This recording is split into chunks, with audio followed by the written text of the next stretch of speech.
Et maintenant, c'est l'heure de la chronique à Francis Lapointe, coach en psychologie sportive. Bonjour. Salut. Écoute, aujourd'hui, on parle d'entourage, parce que c'est toujours important de bien s'entourer lorsqu'on parle d'équipe sportive. Et en général, en fait, là, dans la vie, peu importe si on a un objectif à accomplir, si on a un rêve qu'on veut faire, c'est important d'avoir du monde autour de nous qui vont nous encourager, puis peut-être avoir une attitude positive et souligner nos succès plutôt que nos échecs. Mm-hmm. Et il existe un adage comme quoi on serait la moyenne des 5 personnes les plus proches de nous. Ce qui signifie qu'en fait, si les personnes autour de toi, c'est des personnes négatives et plaignantes, ben tu risques fortement de l'être aussi, ou en tout cas de le devenir à force d'être avec eux. Ceux qui s'assemblent se ressemblent. Exact. Et à l'inverse, ben si les personnes autour de toi sont positives et joyeuses, ben tu l'es déjà probablement ou tu vas le devenir fortement. Mm-hmm.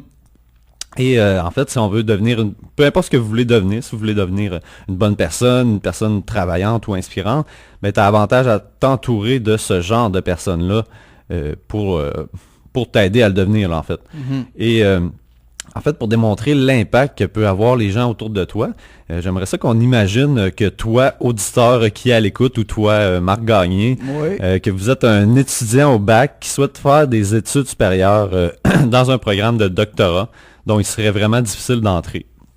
Et donc, imaginons que les 5 personnes les plus proches de toi, ce serait donc 2 amis, des parents et un copain ou une copine. Et donc, si ces 2 amis-là, ce sont des personnes qui étudient dans le même domaine que toi, mais qui pensent pas continuer après le bac, car ils n'ont pas les notes pour, et ils expriment parfois leur jalousie devant cette possibilité-là que toi, tu y entres. Et si en plus de ça, ben ils veulent pas perdre leur ami, puis qu'ils pourraient perdre leur ami qui pourrait quitter en fait pour une autre université dans une autre ville, ben il le mentionne souvent, donc il essaie comme de te faire sentir mal que tu vas quitter. Donc un peu tout ça peut te jouer un peu dans la tête puis te faire douter de toi en partant là. Puis on pourrait ajouter à ça, donc imaginons aussi que tes parents, eux, ils ont toujours voulu que leur fils en fait suive leur propre route. Imaginons que tes parents c'est des médecins par exemple. Ben un doctorat c'est bien, mais eux ils auraient préféré que tu sois dans un autre domaine puis ils se gênent pas pour te le rappeler en fait. Et imaginons qu'en plus de ça, tu as un copain ou une copine qui t'encourage pas vraiment dans tes rêves, puis qui s'intéresse pas tellement à ce que tu fais. Donc ton quotidien va toujours être avec des gens qui doutent de toi, des gens qui t'encouragent pas. Inévitablement, tu vas te mettre à douter de toi, puis à peut-être remettre en doute ce que tu veux faire.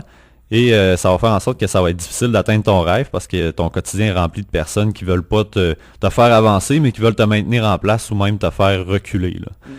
Et dans le sport, ben évidemment, c'est les coéquipiers qui sont les plus proches de nous.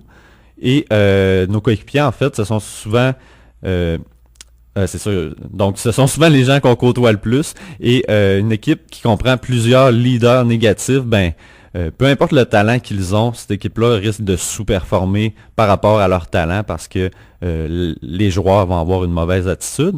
Mais par contre, cette attitude négative-là peut toujours être renversée de côté. Donc, il est possible aussi si on voit qu'autour de nous, les leaders négatifs prennent plus de place, ben, il est toujours possible d'essayer d'amener une attitude plus positive en motivant les gens autour de nous, en motivant ceux qu'on voit qui seraient un peu plus positifs. Donc, il est toujours possible de renverser la vapeur, là, peu importe la situation. Et eh bien, en conclusion, tout ça pour dire que peu importe les rêves que vous avez en tête, peu importe ce que vous voulez faire, ben pour mettre toutes les chances de votre côté, ça peut parfois signifier diminuer le contact avec certaines personnes ou même de cesser la relation avec d'autres personnes parce que évidemment c'est pas facile, mais des fois c'est nécessaire si tu veux avancer, si tu veux te développer et donc si vous avez un rêve en tête et que vous y croyez, ben ça vaut la peine. Ouais, donc toujours côtoyer les bonnes personnes, bien entendu. Puis sinon, pour les mauvaises personnes, il y a toujours l'esprit de la compétition. Tu sais, souvent la compétition permet d'amener certains objectifs pour savoir où on en est là, justement là, dans notre performance, par exemple. Là. Donc, j'imagine que oui, les impacts négatifs de ce que les autres disent, des fois, c'est quelque chose d'essayer, qu'il faut essayer de surmonter, mettons. Ouais, évidemment, c'est possible d'essayer de surmonter ça, puis pas trop non plus de nous laisser affecter par ce que les autres disent, ce que les autres pensent.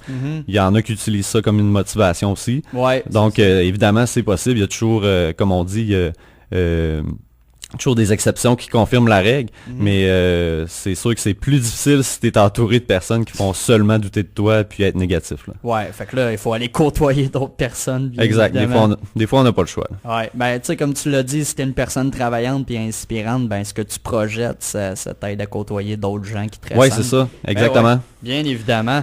Ben merci d'avoir été là, Francis. Ça fait plaisir. Puis ben je le dis tout de suite au cas où on ne se revoit pas la semaine prochaine, mais joyeux Noël et Ben bonne toi aussi, année. joyeux temps des fêtes. Là. Joyeux.